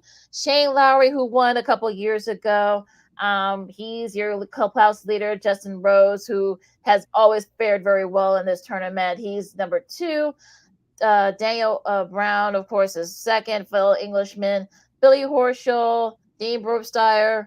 Scotty Scheffler still within striking distance, so he might have a shot. Jason Day, good to see him at the top. Patrick Cantley, he already has a major in his belt. Corey Connors, Xander Schauffele, few other names as well. Dustin Johnson's in 14th. Also Colin Morikawa, who has won Open Championship as well. He won in 2021. Brooks Koepka. This is actually the one major where he has not fared well at. And for those of you who are wondering where Tiger is, well, he's going to miss the cookies at 14 over. So, I mean, this is actually out of all the courses in the UK.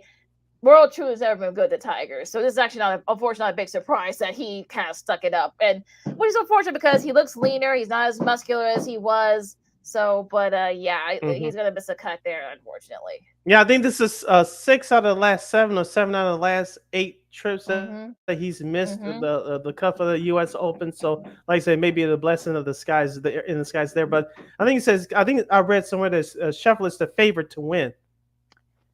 I would take the field, though. I mean, like I said, Lowry and Rose, they know this course very well.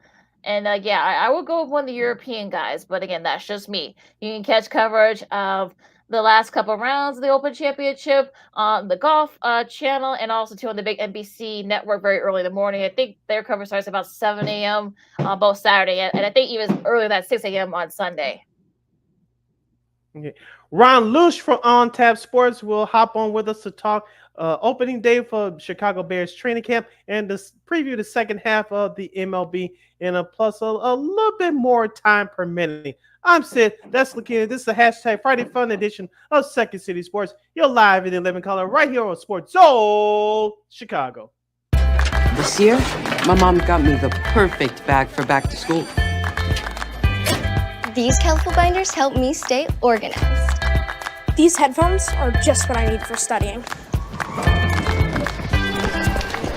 These new sneakers are just what I need for the new year. This jacket is a real must-have. My parents got me the skateboard I wanted. It's pretty cool. These scissors really come in handy in art class. These colored pencils too. These new socks, they can be a real lifesaver.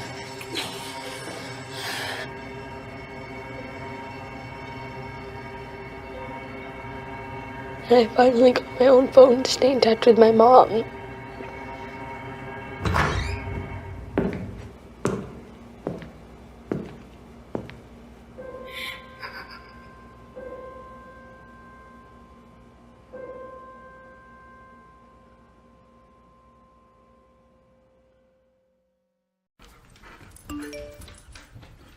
Trisha's having a sleepover tonight. Can I go? I wonder about Lucy's friends. What should I say? I know you're only 10, but one of these days a friend will offer you a drink. And alcohol at your age can lead to so many things. None of them good. So can I go to the sleepover? Lucy, I want you to promise me I something. finished my homework. Bigger promise. If there's any drinking, I want you to say, "No thanks, not my thing." Mom. I promise you, your real friends won't care. Deal? Sure. Really?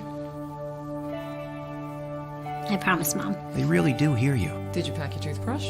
For tips on how to start the talk, visit underagedrinking.samhsa.gov, a public service message from the Substance Abuse and Mental Health Services Administration.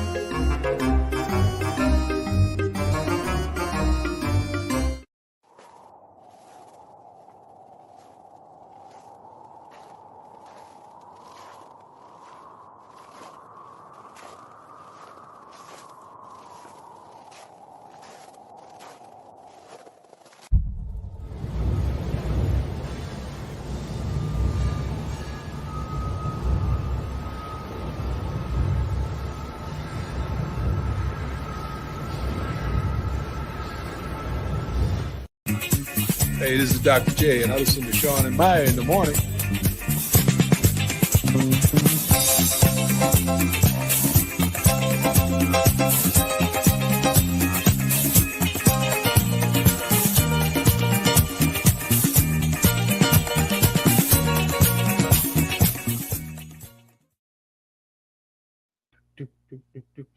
Welcome back to Second City Sports on this hashtag Friday Fun edition.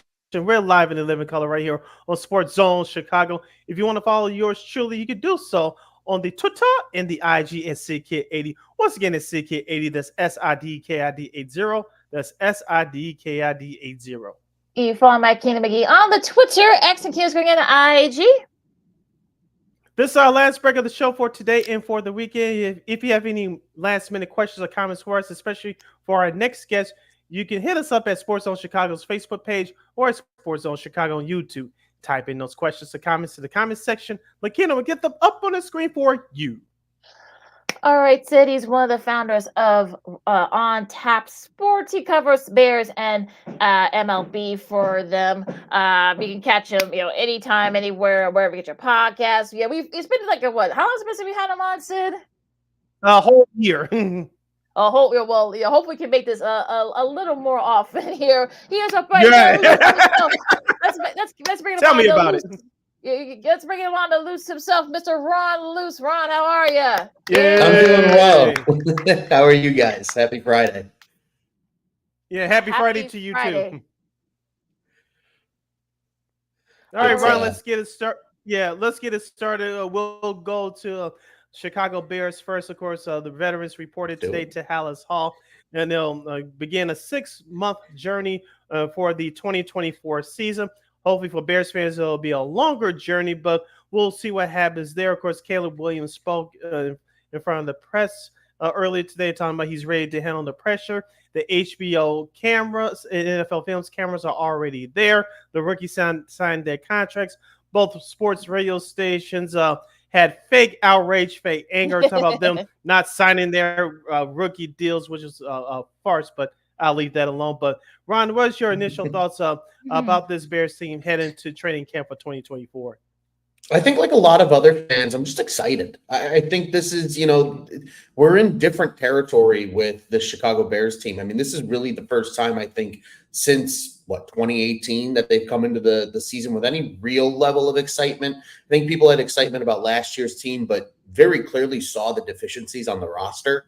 This year, it's a little different, right? Like there's still some deficiencies. I think you look at the defensive line, they could certainly get deeper there. Maybe another pass rusher opposite of Montez Sweat, maybe another defensive tackle to complement the young guns and Andrew Billings. But, overall, I mean, they addressed tons of needs. You addressed the offensive line and added depth there. You obviously went out and got Caleb Williams, every playmaker imaginable to complement DJ Moore and Cole Kmet. It's a lot of optimism. That's why this is the one nice time of the year as a Bears fan, because every year you go in with optimism. I think this year more than most, though, it's just a level of excitement. And now we're going to have football all the way until, February, pretty much at this point. I mean, I'll take training camp highlights all day long if it means that the great sport of football is almost back. What do you think the ceiling is for the Bears? I've seen some people. We will ask you for your record prediction just yet till the end, but what do you think the ceiling is? Because hear some people say they can go 12 wins, 13 wins, win the division. What say you? I think winning the division this year is going to be tough. I think the Detroit Lions are still too good of a football team. And naturally, Green Bay is going to find a way to be good because they always do. And it's the most irritating thing on the face of the planet. I think playoffs is certainly possible for this Bears team. I don't think that's out of the question, especially with the expanded wild card format now. But I do think that is probably their ceiling, at least for this year. You're gonna see the natural growing pains of a rookie quarterback at the NFL level. You're gonna see some of the growing pains, I think, of just a lot of new faces on the offense, right? This is a new system for even the returning veterans. There's going to be a little rust to shake off early on in the year, and especially because now the preseason's so short and there's so much less football played before week one. I think overall, I think they're going to be fun to watch, and I think it's going to be a year of prospering. But I think to keep everybody's optimism at a reasonable level, I think this team maxes out probably as like a wild card playoff team. Like, to me, that's the ceiling for this year's Bears team. And let's not forget Matt Eberflus heading to year number 3. He's on the hot seat. If the Bears don't make the playoffs, at least come close to make the playoffs, he could be getting the boot, as we say on this program, his pink slip and link card. I want to ask you about first-year offensive coordinator Shane Waldron, Ron. What do you expect out of him and rookie quarterback Caleb Williams? Do you think that I still expect this Bears offense to score more than 20 points a game? I think, especially in today's NFL, you could put up between 27 and 34. I think you'll be good. But what do you expect out of this offense during his first year for both of these guys? I think with Waldron coming to town, the one thing that Bears fans can kind of take solace in is knowing that he has a proven track record as an offensive coordinator. There is no, he's a high upside guy. He, comes from so-and-so's coaching tree. There's none of that nonsense this year with a guy like Shane Waldron. He's been there and he's done that. And you've seen a lot of success with a variety of quarterbacks that he has worked with in his time in the NFL. He was in Los Angeles when Jared Goff was there. He then moved on to Seattle. We've seen the success that they've had with guys like Geno Smith and resurrecting his career after what would largely be considered tumultuous road to where he is now. And they've always historically, especially in his years in Seattle and the years in LA, they've always made the offense very friendly for the quarterback. And I think that's the simplest way I can put it of there's going to be a lot of play action. They're going to want to do some stuff like that. They're going to want to establish the run and run the football. You can tell by a lot of their additions on offense that is a priority to them. And again, just anything they can do to make Caleb Williams' life easier as a rookie in the NFL is ultimately what the goal is going to be for a guy like Shane Waldron. He's worked with young quarterbacks, he's worked with seasoned veterans, and he's got a proven track record with both of them. And he also knows how to call plays. This isn't a guy that's coming to Chicago who's never called an offense before. We saw that largely with Matt Nagy when he was the play caller, first time around. And then we saw that with Luke Getsy as, a first time, I'll call it a true offensive coordinator, right? Because he was in Green Bay where the OC is essentially just an assistant coach to LaFleur who calls the offense. So it'll be nice actually seeing a proven offensive coordinator taking the reins. And I mean, this is probably the first time the Bears have had a proven guy. Now, granted, the name I'm about to drop didn't necessarily work out the best, but this is probably the first real established offensive mind they've had as an OC since Mike Martz? I mean, it's been a long time since the Chicago Bears had brought in a guy who's actually been there and done that and is not just a first-time offensive play caller. So I expect that to be what we get out of this Waldron offense is going to be a lot of stuff to keep a guy like Caleb Williams just kind of under as little pressure as humanly possible while still allowing him to have the success and get the ball to his weapons, whether it's on the outside or guys like DeAndre Swift coming out of the backfield. Let's talk about those late moves for some of those guys on offense. DeAndre Swift, Keenan Allen. How do you think they're gonna fare in this type of offensive style? For the Bears, especially with Waldron taking over. I think they'll fare well. I mean, I think the perfect example is you look back over the last handful of seasons to some of those Seattle teams and the personnel that they had up there.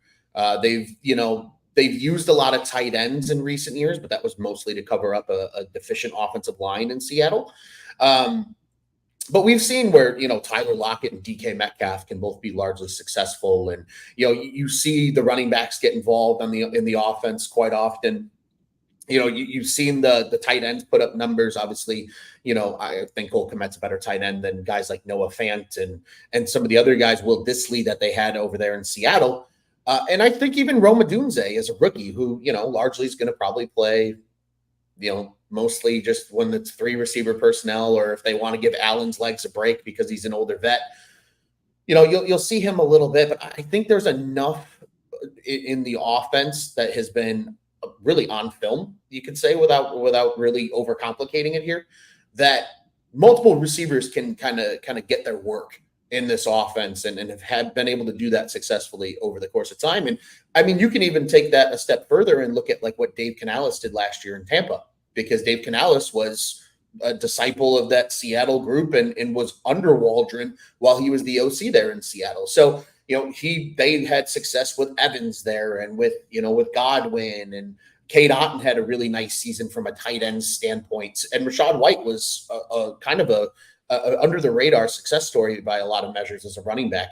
So I think looking at those couple of, examples, I think all these guys are going to get their work. And, everybody, like DJ Moore kind of said during the offseason, everybody's going to be competing to get to those 1,000 yards first. And that internal competition can only benefit Caleb Williams in the long run if he's got 3 receivers that are alphas that want the ball at all times. We're hanging out with that guy, Robert Luce from On Time Sportsnet. We're talking Bears. We'll talk MLB with him coming up right here on Second City Sports and the hashtag Friday Fun Edition right here on Sports Zone Chicago. Celia Keenan here with you. Ryan, let's go over to the Bears defense. I'll focus in on the secondary. Of course, Jalen Johnson got paid this all season. I like Tyreek Stevenson heading to year number 2. You still have Kyler Gordon and Jaquan Brisker there leading up with that group. What do you expect out of this young group heading to this 2024 season? I really like the defensive backfield for the Bears, and I know a lot of people were sad to watch Eddie Jackson go. But we talked about this ad nauseum, it feels like, over the course of the offseason on our show over at Bears on Tap. You could see that Eddie had lost a step, and I don't think he really ever recovered from that injury he suffered toward the tail end of the prior season. it's hard when you're a ball hawking safety and you need that speed and that ability to break on a ball, and not having that anymore in your arsenal to be effective, especially in the Eberflus defense, right? The Tampa 2 inspired defense. And you need that deep center fielder per se of a safety out there. I think Kevin Byard is probably one of the most underappreciated signings of the offseason for the Bears, because it wasn't the sexy and flashy acquisitions like Keenan Allen and DeAndre Swift. Kevin Byard is a notable ball hawking safety. He was for years in Tennessee. He had a kind of an off year last year, but I think a lot of that was switching between teams. Went from Tennessee to Philly at the deadline, things of that nature. The Bears pounced on him early, and I think that speaks a lot of volumes that they wanted to get something done with him immediately. I think he's going to really complement what they have there already. We already know what Kyler Gordon can do in the slot. I, too, am very high on Tyreek Stevenson entering year 2. I think he's only going to get better, and obviously had a very successful rookie campaign. And then we all know what Jalen Johnson is. I mean, he's probably the most underappreciated cornerback in the NFL. I think any Bears fan can confidently sit here and say that when it's all said and done. So that group's gonna be huge, and they're gonna have to be ball hawks and contribute in that takeaways department for this team to be successful. Tampa 2 defense is owned by taking away the football, and it's going to come down to those guys to be able to do it just as effectively as they did, really, especially late in the season last year once Montez Sweat was introduced into the fold as a part of the Bears defense. Speaking of Sweat, do you see the Bears perhaps maybe picking up another pass rusher? Because we know Sweat, we know what Sweat can do, but he can't do it all by himself. So will it be kind of like by committee? Will they pick up somebody? I think at the end of the day, regardless, it'll be by committee. I think they're really waiting for potential cap casualties. I think that's what they're waiting on at this point. You're going to get guys that are just naturally going to get beat for positions in camp and maybe demand a release or want a new change of scenery, or just the team doesn't think that they fit anymore and they want to move on and give maybe a younger player more opportunity. That's, I think, what Ryan Poles is waiting for, because they have plenty of money to spend. The money isn't the concern by any stretch of imagination. It's really just going to come down to who's available at this time of the year. They weren't able to take any big swings on guys in free agency, and I think that's okay. A lot of the big timers got paid big money, and that was something that Ryan Poles wasn't interested in doing right away for some of those guys. It's going to be a little bit of committee, I think, especially with guys like DeMarcus Walker still here, who has largely contributed well. He's a great base defensive end. And obviously, I think he's best suited to kick inside on pass rushing downs. But I think Austin Booker is a name that people are kind of forgetting about, but I really like what Austin Booker brings to the table. And I think as long as he sees growth over the course of the season, that he can make some noise. Javon Dexter taking another step forward would be a huge proponent of helping Montez Sweat in the pass rush. But there's another name coming. I don't know where it's coming from just yet, but I fully expect Ryan Poles during the roster shedding process to acquire somebody who's the odd man out on one of the other 31 teams here in the NFL. Another key component to a successful football team is in the trenches. We talked about the defense. Now let's go back to the offensive line.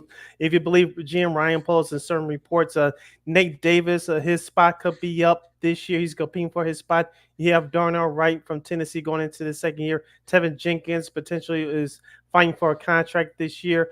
And David Bakhtiari is currently a free agent, a former Green Bay Packer. He may get a look from the Bears. We'll see what happens with that situation. How comfortable are you with this Bears offensive line for a rookie quarterback going into the season? As a former offensive lineman myself, unless you have an Eagles or Dallas Cowboys of yesteryear level offensive line, I don't think you're ever truly comfortable per se. That being said, though, I think it's an improved unit from a year ago. I think that's the one major kind of component that we can really take and run with here.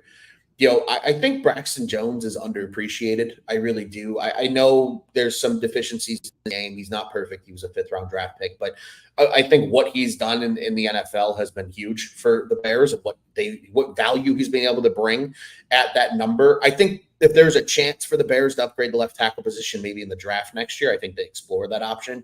But I think they're largely comfortable with Braxton as the left tackle. And I think at this point in his career, I don't think Bakhtiari is much of an upgrade because he just physically can't stay on the field at this point in his career. But that being said, they upgraded, in my opinion, what was the one area of the offensive line that needed it, and that was the interior offensive line.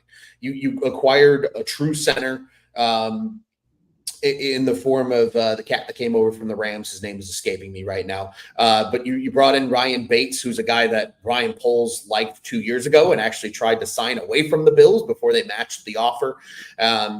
He's now in the fold. He's kind of a swing interior guy, can play guard and can play center.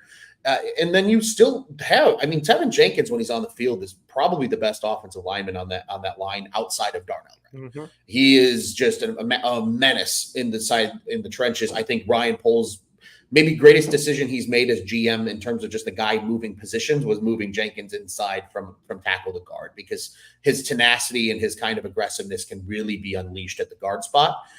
As long as he can stay healthy, I think he's in line for another contract. I think it's from the Chicago Bears because he was phenomenal when he was on the field last year. And they really did upgrade on the inside of the offensive line. So assuming the tackles play as good, if not a little better than they did a season ago, Braxton Jones looked really good in week 1. And I just don't think he ever was fully healthy from the injury when he came back, because he went through a pretty nasty injury when it was all said and done. I think a fully healthy Braxton Jones, another year of development for Darnell Wright, and a fully healthy Darnell Wright is going to be huge on the bookends. It's just going to be figuring out who are the best 3 out of those 5 names essentially at this point that can play those interior spots, and praying for good health of this offensive line, because I think as long as they stay healthy, it's going to be an improved unit from a year ago, and that should only that should benefit Caleb Williams as a rookie, because it's been quite a while since we've seen a high quality Bears offensive line. And I think this group has a chance to at least be average in the NFL. And nowadays, you'll take average if you're talking about offensive line play. Yeah, that is very true, Ron. Let's switch gears here and go to the diamond for a bit. The Cubs, pardon me for looking down on my phone. I got the Cubs game on. The Cubs Ebas no score there is going to the top of the 3rd. So these next couple of weeks, before the trade deadline, do you see them being buyers or sellers? I'm going to hit you with the very cliche, it depends answer. And it's completely dependent on what they do really over the next probably 6 to 8 games is really what it's going to be. If they can keep the momentum going that they generated dating back to that Los Angeles Angels series pretty much right after the 4th of July, I think they're buyers. I don't know if they're going to be hard buyers. And what I mean by that is I don't see them parting ways with multiple top 15 prospects or anything like that. I think they're just going to go out and try and get a few kind of just depth pieces. Maybe get another bullpen arm that, is an expiring contract due to hit free agency. Maybe if they can go out and take a bigger swing on like a bat, especially a guy who could potentially play third base, I think that's certainly an opportunity for them to improve. But outside of that, I think they're largely set. And I think a large part of that is just because the team is just played up to expectation finally. And even with the injuries, obviously the pitching staff has been decimated all year, but the depth guys have still found a way to pick up the slack and almost pitch just as well as the original 5 have for most of the season. So I expect them to be buyers of some capacity unless things just go completely downhill in the next week. For the Cubs, I would expect them to be buyers of some sort, but I don't think they're going to be one of the teams out there, buying a Jazz Chisholm or buying, a Tariq Skubal, who's reportedly being approached by the Tigers, are being approached by the Orioles and the Dodgers for his services. So they're not going to be in that conversation for any of the really high leverage names that are on the trade market. But I could certainly see where they'll try and go, make a couple of backfill opportunities to just improve the depth going down the stretch, because I think you're finally starting to get what they expected out of some of these guys like Michael Busch and Ian Happ over the last 2.5 months of play. Given the way the first half of the year has gone for the Chicago Cubs, what grade would you give manager Craig Counsell and why? I'm going to give him an A- because the dude has literally had every negative thing happen to him. And, I think a lot of people were just frustrated with this team because unfortunately they underperformed. I don't think the beginning of the season was like, oh, they didn't do this or they didn't do that. A lot of guys underperformed. They had a lot of key injuries early on in the season. Seiya Suzuki was on an NL MVP pace for the first 3 weeks of the season, and then he got hurt. And he hasn't quite been the same player. He's finally just starting to get his legs underneath him again because oblique injuries are nasty. I think White Sox fans are all too familiar with that, with what Yoan Moncada has gone through over the last few years. In addition to that, obviously Cody Bellinger's out right now, and they've been able to manage through that, kind of major injury on the roster. But, you're getting the production out of Michael Busch. You're getting the production out of a guy like Ian Happ. And a lot of that has been because Craig Counsell's been pushing the right buttons. He's moved Busch up in the lineup. He's put Ian Happ in that 5-hole and told him, that's your spot. Drive in runs and be that run producer from the 5-hole. And he's also pulled the right triggers in terms of, keeping this team in games. It's not his fault he didn't have a proper closer this year. I mean, it's hard to, pull the right triggers when you don't have the right personnel at all times. So, I mean, you figure how different this season would be if they had, I don't even want to say a premier closer, just a stable closer. I mean, you've blown 18 saves this year. Even if you blow half of that, this team's a playoff team, and they're sitting in the wild card, and we're all sitting here going, why were we ever concerned about this year coming in? It's amazing how fine the line is between good and bad in baseball. And, a lot of that is not on Counsell. I mean, I just think the front office didn't do as much as they needed to. They bet a lot of chips on guys to have the same success as last year. And unfortunately, bullpen pitching is like goaltending in the NHL for anybody that watches enough hockey. A guy can go from having a all-star Vezina type year in baseball, you guy that's, potentially an all-star, and the next year injuries, things like that can derail it. It's such a volatile position in the sport. And I think there was way too much confidence on the already group in place. Not that they're bad pitchers. Look how many of them are hurt. No Adbert Alzolay for probably the rest of the year. Julian Merriweather's finally just coming back after getting hurt in the beginning of April. They've been decimated by injury, and it's hard to just sit there and say, hey, we've got the guys. You've got the guys, assuming people don't get hurt. And again, injuries you can't blame on Craig Counsell. So I think he's done a great job. I know that was a very long-winded answer, but there's a lot of pent-up emotion as a Cubs fan over the course of this season. I can feel the grays starting to pop out in the back of my head from this year's campaign. Nah. Now, what about the White Sox? I mean, to trade or not trade Coach Crochet? That is a question. Some of the various rumors are that 8 or 9 guys from the Sox might be on the way out within the next 2 weeks. So what do you think is going to happen with a lot of those guys? I think if you're Chris Getz, you have to hit the reboot button. And I think it's unfortunate just because a lot of development with so many of these guys just didn't go properly for the White Sox over the last number of seasons, right? I mean, Lou Bob is probably one of the best players of baseball, but the guy can't stay on the field. You could make the same argument with guys like it was great having a Dylan Cease, but look at the return it netted them. I mean, Drew Thorpe's been a major contributor for this team, as have some of the other names that came over in that deal. And there's a lot of guys with promise down the road. I think if you're Chris Getz right now, it's just you look at the farm system and their prospect pool is barren. They have not been a good drafting organization over the years. Even all the guys that they acquired in the rebuild 2.0, as it's kind of famously tagged, were largely guys they got in trades for key players like Chris Sale and other names involved. Jose Quintana obviously coming from the Cubs.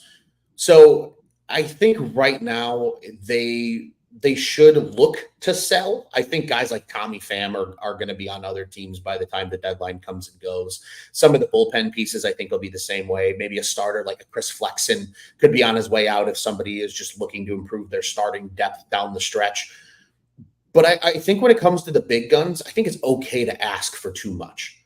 It's because eventually it's either going to be somebody's going to get really desperate and want one of those two names and give you the package you're looking for, or you hang on to them and you continue to build around them. I think Luis Roberts a little bit of a harder bargain just because of the injury history, and the guy hasn't played more. I think the number is like 105 games in a season. I think he's done that once in his career. But a guy like Garrett Crochet, who he was a first-round draft pick by this organization, to me, that's a developmental win for them, despite all the injuries that he's gone through as a reliever. to come out and be the starter that he's been in a season like this, I don't think it's a bad idea to hang on to him and continue to build around him. It's just who's willing to get desperate enough? Because if a team like Baltimore comes calling, who is just crawling with prospects that are knocking on the door of the major leagues, and they just don't have any place to put them in Baltimore, that's where really I think Chris Getz could help potentially accelerate a rebuild, is by getting some of those type of names. But you got to ask for the steep price, and not every team is going to be willing to pay that. So they're going to be sellers. A lot of these guys on this roster right now will not be here when it's all said and done in about 2 weeks. But I think, especially the big guns, listening in, I think is perfectly fine, but they shouldn't just get rid of them to get rid of them. I think that's just bad business if you're Chris Getz. Last moment or two with our guy Ron Relush for Tap Sportsnet. He's hanging out here with us right here on Sports Zone Chicago, Second City Sports. Sid McKinney here with you. Ron, last question from me. Let's go to the Blackhawks. Of course, Connor Bedard had a birthday last week. And of course, he won Rookie of the Year last year, despite missing a month.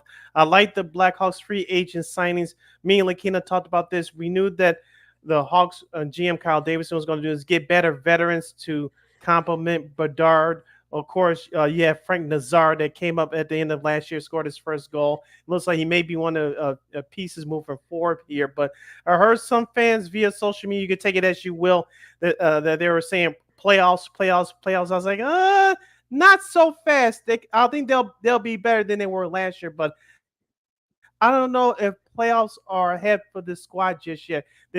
I like Peter Mrazek. He's a nice goalie. He's a nice backup goalie, but you still got to address that starting goalie situation at some point here within the next year or two. But I don't think this Blackhawks team is a playoff type team yet. They still have another year, in my opinion. What's your thoughts about what the Blackhawks did in free agency?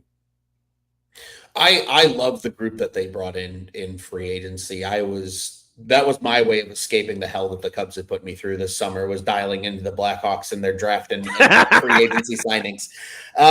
I really love it. I love getting a player like Teuvo Teravainen and bringing a guy back who was here during the Cup runs. I think that's incredibly important to have in that locker room, who can look at the team around him and say, hey, I was here when this team was successful. I know what the city looks like when we win games. Keep building in the right direction. We're going to have a lot of fun here in the city of Chicago. I think getting him in there, especially because he also played with what we could consider a shot first center in Sebastian Aho down in Carolina. Connor Bedard very much fits that bill as a shot first center because of his incredible snapshot that he has. I like Tyler Bertuzzi. I think a lot of people forget how good Tyler Bertuzzi is because he had a couple of off years and was playing lower in lineups because he just, Detroit was rebuilding and they sold him off. This guy scored 30 goals. Like, he's a really good player, and he brings that edge that I think Luke Richardson and company really like in this team. And then you factor in the other veterans that they brought in. I like Teuvo and Bertuzzi as pillar guys for the time being because they signed 3 and 4 year contracts respectively. But then you've got, a 2-year deal for a guy like Laurent Brossoit, who's been one of the best backup goaltenders in the NHL over the last 4 or 5 years. You give him a more of an opportunity to prove himself for some money, to tag team with Peter Mrazek in net. You have guys like Alec Martinez and TJ Brody coming in who will block a ton of shots and just improve the depth of that blue line, which last year we saw get decimated with injury. And a lot of guys were playing up sooner than they had hoped because of some of that deficiency on the roster. And then you look at the way they filled the bottom 6, right? You added a Pat Maroon who's got 3 Stanley Cups and brings grit. Craig Smith has been a successful forward, has played over 10 years in the NHL. He brings a lot of experience to the table as well.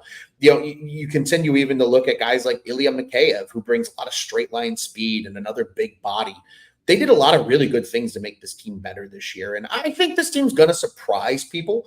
I don't think they're a playoff team either just yet, but I think they're going to be dangerously close. And I challenge people to recall the season prior to that first deep playoff run that the Blackhawks had during what we all consider, right, the golden era of Blackhawks hockey. They were just on the edge with Denny Savard in his first season as coach, and that was Kane and Taves' rookie season. And I think that was a much more talented team than like what Bedard had last year as a rookie around him.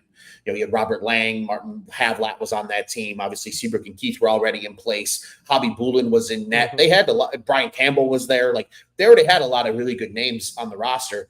they came up just short of the playoffs. I think they missed by like 3 or 4 points when it was all said and done. I think the Blackhawks have a real chance of being in that realm. Like, I think there's a world where they're not picking in the top 10 this year, where they're more in that 11 and 12 and 13 area. But again, a lot of things need to go right. A lot of things, guys need to stay healthy, obviously. And they're going to need steps forward from a lot of their youth. I think right now the only 2 young guys that you can guarantee are on the roster opening night are Connor Bedard and Alex Vlasic. I think there's a world where Kevin Korchinski's down in Rockford this year because he can actually play in the AHL. They don't have to worry about the CHL transfer agreement like they would have had to last year. Same thing goes for Artem Levshinov. He'll 100% be down in Rockford. I think Frank Nazar will be playing top-line minutes down in Rockford, so he gets that developmental experience. Same goes for a guy like Landon Slaggert. So I really like what they did. I'm actually incredibly excited for Blackhawks hockey because of that. I don't have playoff aspirations just yet, but they're going to be fun. And sometimes, like when you're in the middle of a rebuild and it's a rebuilding season still, fun is good. We'll take fun because at the end of the day, at least it gets you to want to tune in and see this team grow over the course of the season versus like last year once Foligno and Bedard got hurt at the turn of the new year. People were scrambling, searching for a reason to watch Blackhawks hockey. I don't think that's going to be the case this year, even if a major name does go down for a couple of weeks or something of that nature. So very, very excited about the Blackhawks. That's the one team right now that I am very, very excited to watch. I'm excited to watch the Bears, don't get me wrong, but at least I can watch the Blackhawks more than once a week. They should be much more improved this season coming up. Last question for me. Ronald, your record for the Bears. Now, you don't have to commit to this, and you can change if you want, but this is not committal. But what is for right now, July 19th, what is your record for the Bears this year? I think right now, I know a lot of people have this Bears team winning like 7 or 8 games. I'm going to go a hair above that. I'm going to say 9 games. I think they're going to go 9-8 when it's all said and done.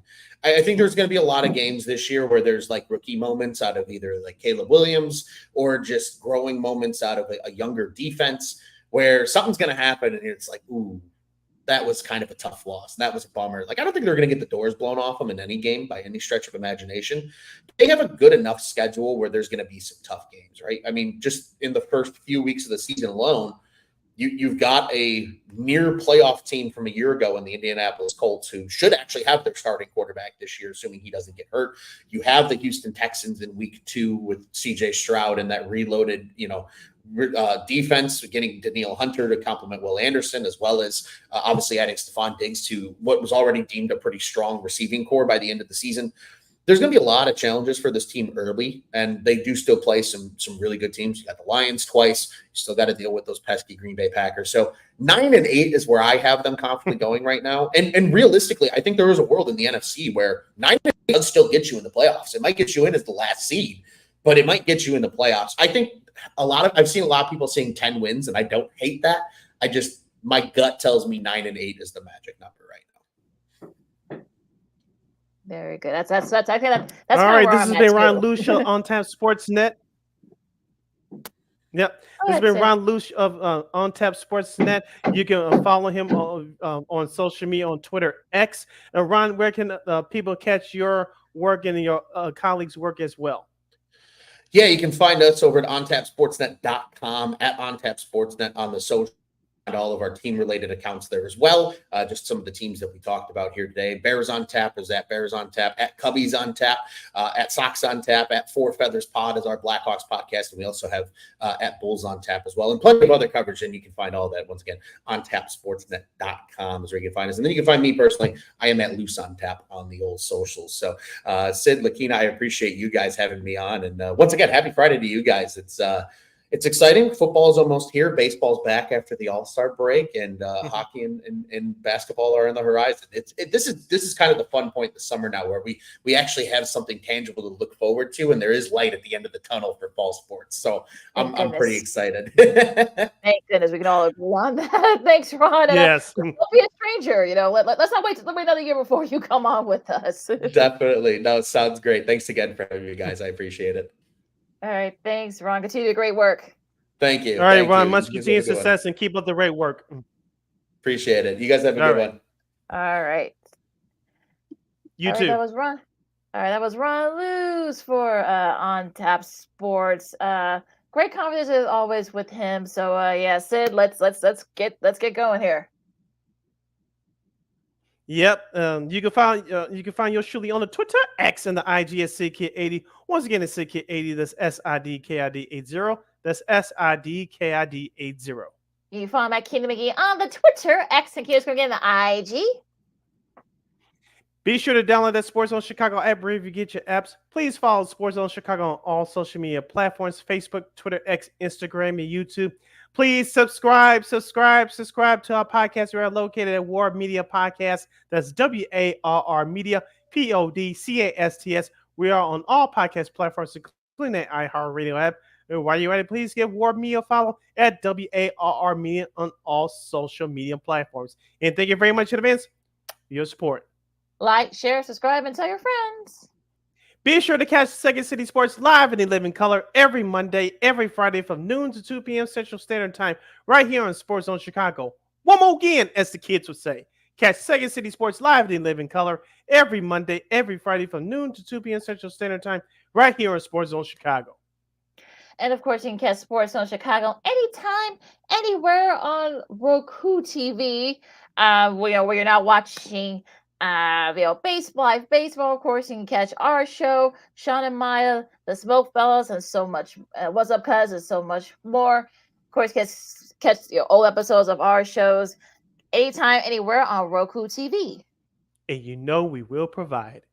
Once again, we want to thank Ron Luce from On Tap Sports for joining us once again. You can catch all the stuff you just said on the social media on tapsports.com. So make sure you can catch all this work as I cover all the sports. Like he said, you got fall coming up. So looking forward to all the great team coverage of all this. All right. Have a great sports weekend, everybody. Baseball is back. As you mentioned, training camps are here all across the league, including here in Chicago. Enjoy some golf. You know, Tiger Woods won't be in it. Damn it. But we still have the U.S. Open to enjoy. And so plenty of stuff to watch this weekend. Don't forget the WNBA All-Star Game tomorrow night at 7:30 p.m. Central Standard Time on ABC. Yeah, so lots of great sports action coming up this weekend. So for Sid, I'm Lakina. Stay safe, everybody, and be good to each other. Enjoy the sports. This has been Second City Sports on Sports of Chicago. We'll see you guys Monday. Holla!